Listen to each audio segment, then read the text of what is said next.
What's up, everybody? Welcome back to Taste Like Music. Jason and Joe here. The review of the week. This week, we are talking about the new HAIM album called I Quit. It is their fourth studio album, first since 2020. I was a big HAIM fan at the beginning. Even before their first album came out, I was on the hype train. I was watching YouTube clips and listening to the early singles, and that record, the first one, was like my fifth favorite of 2013. I think I was very high on it, and we've been kind of on a slow slide since, but we'll get more into that as we go. Are you a Haim fan? I think Chaim was also in my top five for 2013. It might be the last time we had anything in common, actually. In fact, did Cramser have it too? Did we have a trifecta of Chaim in 2013? That'd be weird. I'm kind of in the same boat. I gave that one 4 stars. I liked their 2017. I might be the only one who liked their 2017 because it didn't get good reviews. But I also gave it a lower 4 stars.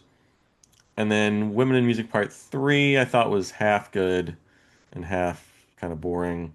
But that one got like rapturous applause from critics. So um, I don't know. I thought it was okay, decent, didn't make my top 20 or anything. So yeah, now we're at this new album and we'll see if that I mean to me it's not like a huge difference between the three albums, but I like you prefer the first one the most. Yeah, I had the second one at 4 stars. That's probably one that deserves me revisiting it. I feel like it's probably pretty good. I haven't spent a ton of time with it, but I recall liking it. And then down a whole star from there for Women in Music. I was at 3 stars for that. Not a big fan. And yeah, I can just come out and say I'm even less of a fan of this one. It's produced by Danielle Haim and Rostam from Vampire Weekend, formerly of Vampire Weekend, still involved in Vampire Weekend though, and some co-production from Buddy Ross, who I wasn't familiar with, but looking into him, he produced Blonde by Frank Ocean. And no Ariel Rechtshaid this time, who is Danielle's ex now. So I think he does have a songwriting credit on here, but he is not producing it all. And they called this record rock influenced, at least that's what the Wikipedia page says. And I gotta say, I don't hear that at all. This is very pop influenced, 90s pop. Especially, I hear a lot of Dion Ferris, Sophie B. Hawkins, that kind of like female singer-songwriter 90s production. But it's also like not exclusively that. It's kind of all over the place, and that's kind of my problem with it. Like it doesn't have its own identity. It's like at times trying to sound very modern, at times sounding very retro, but mostly just sounding like Vampire Weekend. I think Rostam's production is way too heavy-handed. They're putting all kinds of stuff on these tracks that do not need to be there, do not enhance the songs, only detract from them. And yeah, I just like miss this band sounding like a band. It sounds completely like studio fabricated now. And yeah, I don't understand the direction. I think the melodies are still pretty decent, and I think Danielle Haim is an incredibly underrated singer. I think she's got a great voice for this type of like pop rock. She sounds a lot to me like Nancy Wilson, Anne's sister, and yeah, I love her voice, and it's a shame that with good, decent songs and a singer that I think is great, that's starting at a point of like this record should be at least pretty good, but they made that record like as bad as you could make it. So, yeah, I don't know. It's just not working for me. It's like very try hard. It's like they don't trust the songs enough to just let the songs exist and they just have to like dump a bunch of stuff on them.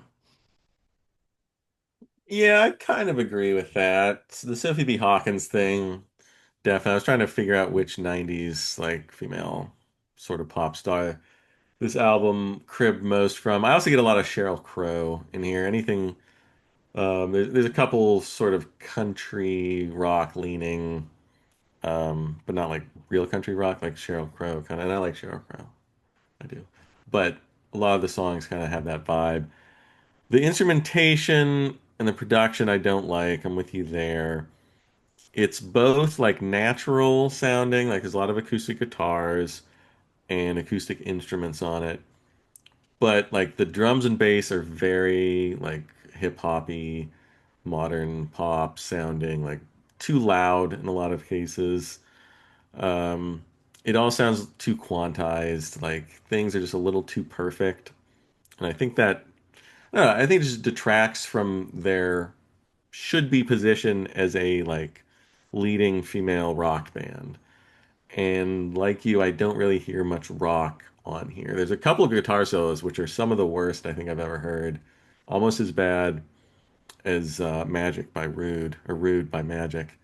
The one on it's the first track, Gone, which should be or no, second track, sorry, All Over Me, which should be like this kind of in your face, female powered kind of, sex jam, all about, female, whatever. And it just has this limp guitar solo that just totally ruins the mood. Like it's really weird. It's one of the worst, most misplaced guitar solos I've ever heard in my life. Um, and it's just like I don't know, there's things that do not work together that are just like all in the same song. Gone, the first song samples George Michael's Freedom 90 for no reason, just absolutely no reason for that. The last track samples U2's Numb, and there's absolutely no reason for it. Like just zero reason. Like they're doing these callbacks to things that have no like relation to what they're doing and what they even sound like. Like there's no other George Michael or U2 real sounding like bits on this album. And the samples don't enhance the songs at all. It just distracts from the songs itself. You're like listening and you hear, like, okay, so this is a decent song, and then you hear Freedom 90 playing. And you're like, why is this here? Like, what is this doing to help the song other than make you think of a better song from, a classic artist? Like, if you're going to sample something, pick something a little less recognizable so it doesn't totally drown out what you're trying to do. The album is all over the place. There's like a shoegaze song, Lucky Stars. There's like a Carly Rae Jepsen tune in there. Relationships uh, kind of has that summery Carly Rae Jepsen sound. The Farm is like really stripped down, has like harmonica and mandolin in it, and I think the vocals sound great. And there's just, I don't know, there's too much going on to detract from that, distract from like what should be the core Haim sound. Spinning is like the only track that really recalls like their early stuff. It's got that like late 80s vibe to it. And then Blood on the Streets, very Sheryl Crow sounding. And I also feel like this is, I don't know, to me, it feels like a staged version of the vibe that they had on their first couple albums where it felt like natural. Like you got this like really interesting, I guess, vibe. But the Haim sisters felt very relatable and they all had like personalities that kind of were outside mainstream pop and kind of girl next door and ultimate male fantasy and all that. But it felt real. And now it just feels like nostalgia for that time, but they're not like they're too popular and too celebrity in Hollywood now to really have that vibe anymore. And there's a lot of like nostalgic, like take me back to the good old days type of things. But it just feels like a put on in a lot of cases, and it doesn't feel personal. Like it just feels like that's what they think people want to hear from them, and it feels a bit like an act now. It's been 12 years and they're still kind of mining that same territory, but it just feels a little fake now. Like they need to do something else. And I think, Rostam was a bad producer to help push them into the next phase of their career.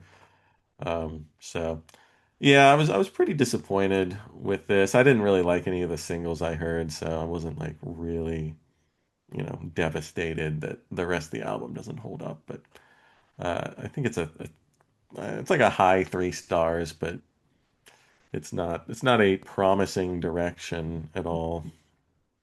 I'm at 2.5 stars. Yeah, it's definitely in the bottom quarter of things I've listened to this year, maybe even like bottom eighth of things I've listened to. Yeah, I don't know, it's frustrating because like I said, I think the core songs are okay. They should at least with this material be able to make a 3.5 type of record, and they just like self-sabotage at every opportunity. And like I said before, just like there's just too much stuff going on everywhere, like all these skittering drum beats and like too many songwriters involved. Tobias Jessup Jr. and there's two songs co-written with Justin Vernon. They just need to, I think, like strip it all back down to the studs and just like play as a band and yeah, just get away from all this heavy-handed production. And yeah, Rostam is a producer. Like I can't call him a bad producer because I love everything that he's done with Vampire Weekend, but it's just so like a particular style and it doesn't translate to everything so well. And it definitely doesn't translate that well to Haim, I don't think. So, yeah, disappointing. My favorite track on it is Cry, which is like this Faith Hill sort of sounding country-esque ballad. I think that's got the best lyrics. I think SD actually is singing that one. But yeah, that's my favorite track on it. Nothing else really stood out. Um, yeah, it's kind of a bummer. Wah, wah. All right. Well, let us know what you think of this record. If you dig it, let us know in the comments.